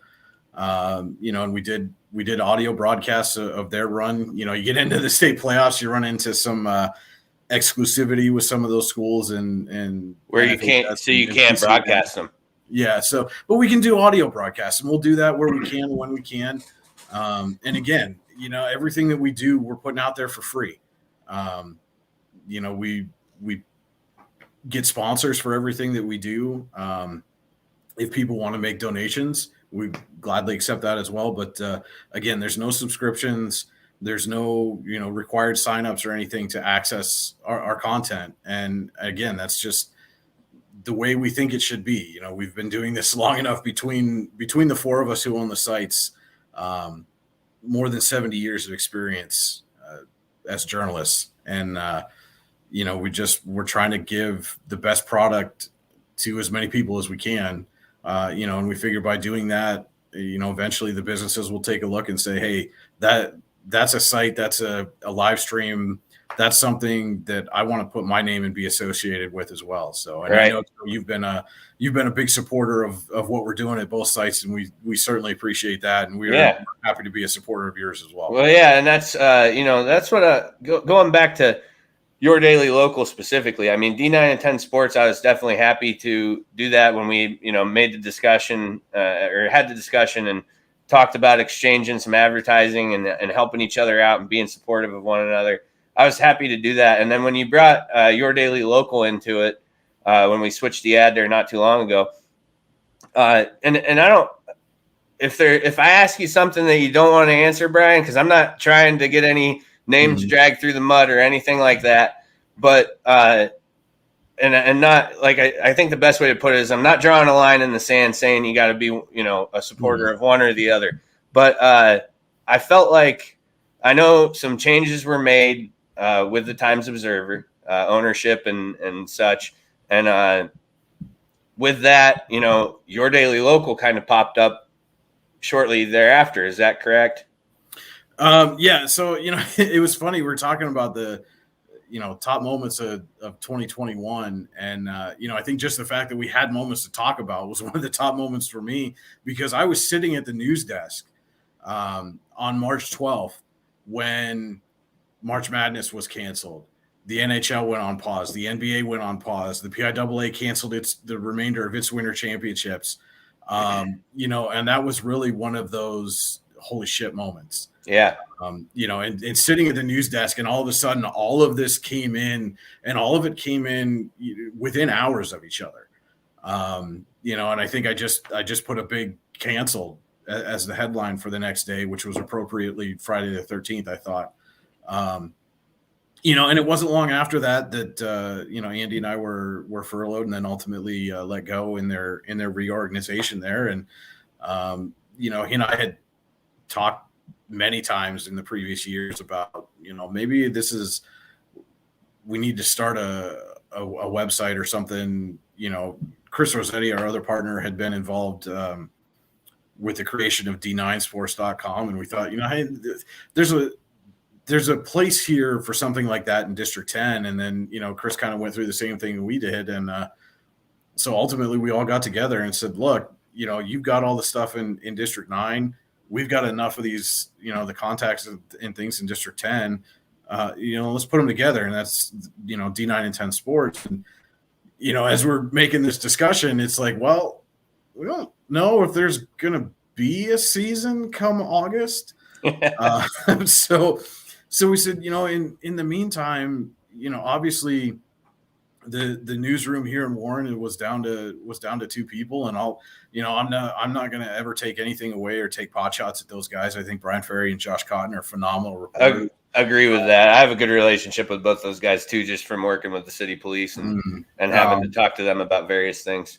Obviously, ultimately, we'd love to have them, be on Your Daily Local staff. If we can get to that point, where we can afford to pay them what they deserve and give them, the proper means and motivation to jump ship, as it were, I'd love to have them come aboard. Right. I think it would make tremendous assets to the team. And, but it was just one of those things. It's like they're two guys. There's only so many hours in a day. There's only so many places you can be as one person. We knew there was going to be stuff missed, and we said, well, let's start a new site that's hyper local to Warren County, and maybe try to fill that void a little bit. And that way, if there's no sports, we've still got something going on that we can try to build up. And that's really how it was born.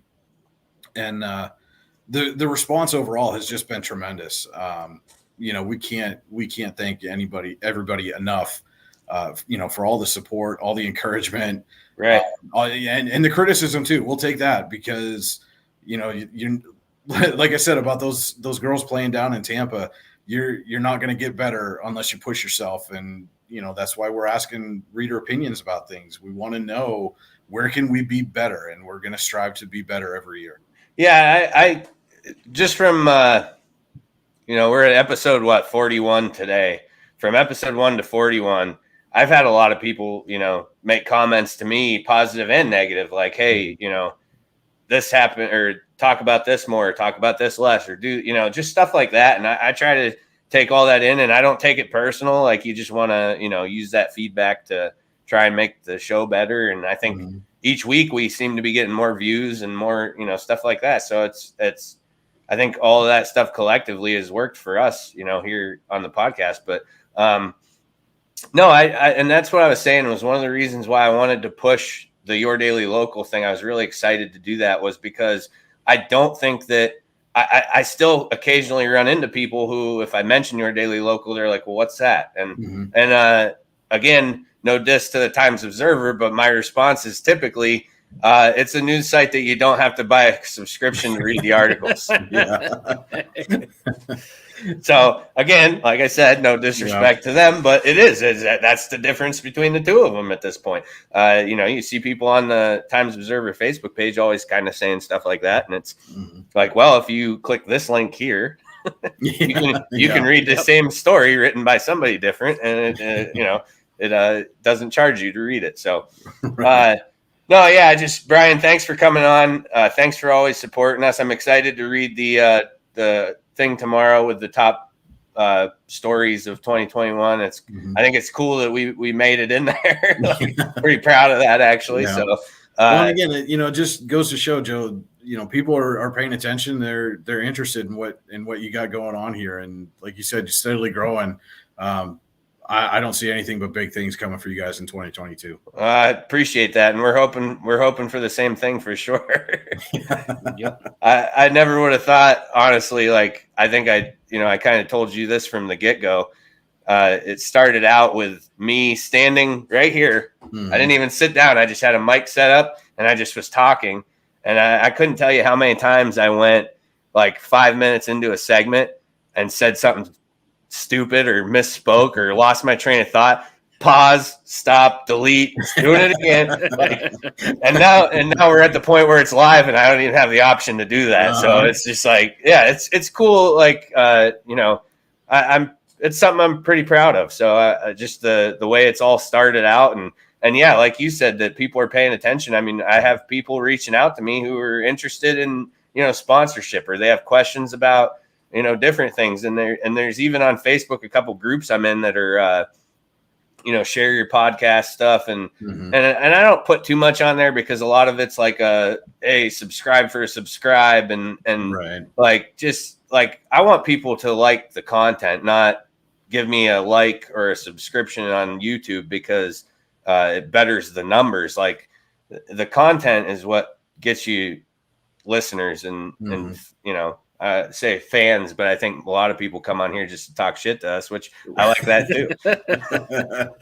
I encourage that. Like, we got Darren all riled up the last 2 weeks, and it's been fun. It's been fun listening to him, so just stuff like that. Like, it makes it was funny today when I was upstairs writing some of the stuff for some of the segments. Like, I just told Devin, I was like, I love the day of the show. Like, it just makes me happy. It's something to look forward to. A little bit of a release from being in law enforcement, even though we have a segment that kind of focuses around law enforcement. It's just a nice break and something different to do and just good times. So I appreciate, all your support. We'll continue to support Your Daily Local. I'll continue to tell people that the subscription is free to read those articles. Free. Yeah. So, Brian, thanks for joining us. Really appreciate you. And we'll definitely be catching up with you and have you back on here sometime in the future. All right. Sounds good, Joe. Thank you so much. Scotty, have a good night, bud. Yeah. Thanks. You too, bud.